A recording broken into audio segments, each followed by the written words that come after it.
দর্শক, বিএসএফ আমাদের পাবলিককে ভয় পাচ্ছে, এজন্য কাঁটাতারের বেড়া পার হয়ে বাংলাদেশের দিকে ওদের যে ভূখণ্ড রয়েছে সেটাতে আসতে তারা ভয় পাচ্ছে। আমাদের পাবলিককে দেখেই তারা ভয় পাচ্ছে, এজন্য আসতেছে না। বিজিবিকে বারবার মেসেজ দিচ্ছে যে আমাদের পাবলিককে সরিয়ে নিলে তখন তারা আসবে।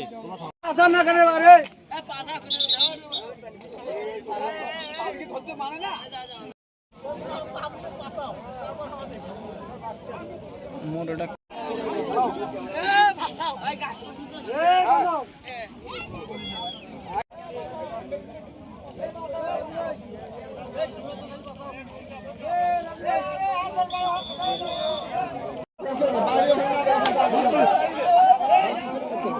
বলছি যে আপনার বাড়িতে পাঠাবেন।